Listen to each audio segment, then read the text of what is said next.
the space program was a proxy for the Cold War, and we were actually doing this militarily in competition with the Soviet Union. And what the ETs really want us to do is to come together as a people, realize that our spiritual essence is one, that we are all one in spirit, and that we go into space with that consciousness of oneness and peace. Then the universe is going to fling its arms open to us and embrace us. But if we go out there as a bunch of squabbling monkeys with weapon systems, that dog don't hunt, as we say in North Carolina.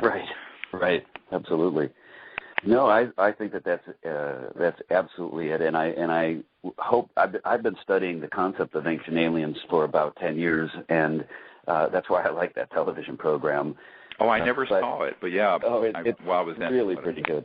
In fact, I'm hoping to have David Wilcock and others have been invited to participate in the broadcast, and some of the hosts of that show, because I think that if people, and I hate to say this, but organized religions are great things, but they have caused an awful lot of bloodshed over the millennia. Indeed. On the planet Earth. And if people were to find out the influence of the relationship with alien visitors in the past, then they might take a better view of how to evolve their religions, so that there's not my God's better than your God, and I'd fight you over it.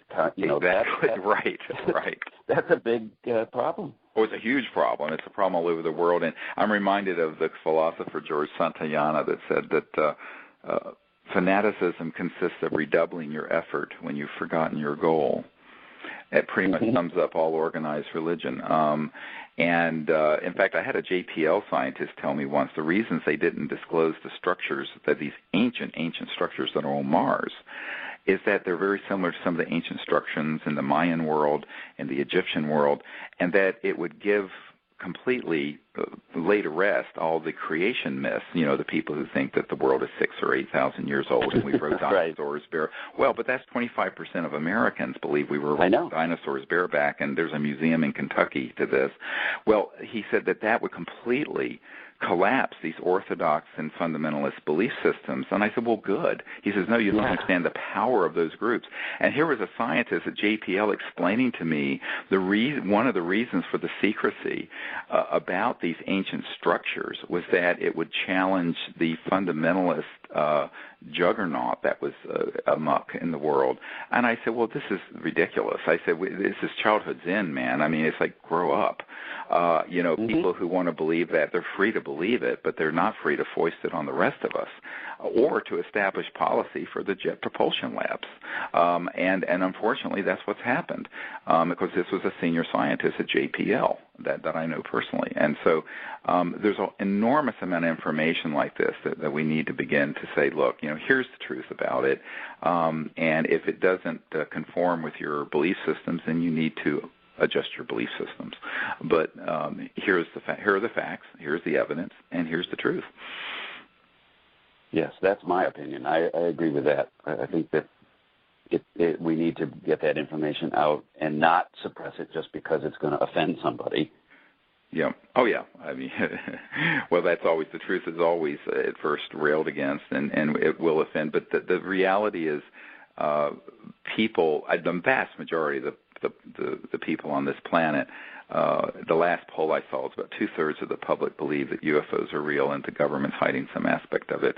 When I first started this effort before Disclosure Project, it was about 25%. So we've sort of won that effort. What hasn't happened is people connecting the dots between that and our history, which is what you're talking about with 2012, right, but also with our future and what the future technologies look like. And this is what really gets exciting, is how can this world be completely transformed through this information and through these new trans-dimensional sciences of consciousness and science of very high voltage physics.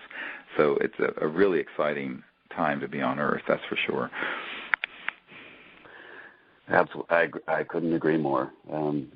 It's something, and it's going to be. I'm making a movie as well, and we're doing the script now, and it begins in the late 1800s when there was an explosion of science, really.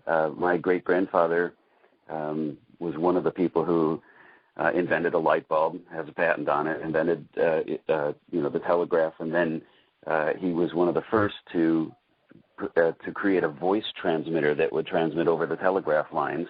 Wow. Thomas Edison, he had a similar design, but he filed his patent after my great-grandfather, so they had all kinds of patent wars going on.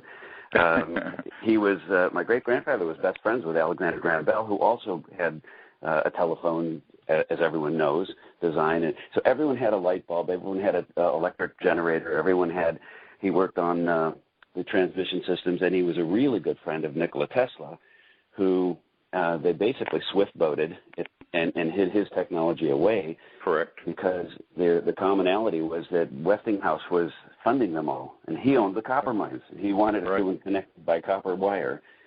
So it starts back then, but then it comes forward, including my bit with the auto industry and what happened there, and it really shows the control. It's the same people. It's the same organizations that grew up and still exist today that are in control. They're in the driver's seat.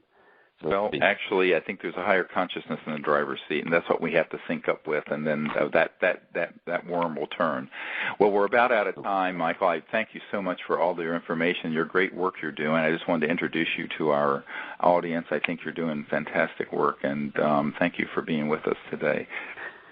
Well, thank you very much. It was my pleasure. All right, we'll talk to you again soon. And again, thanks to all the folks at World Puja Network for hosting us here every 2 weeks. This is Conversations with Dr. Stephen Greer. And until next time, keep looking up. Godspeed. Bye-bye.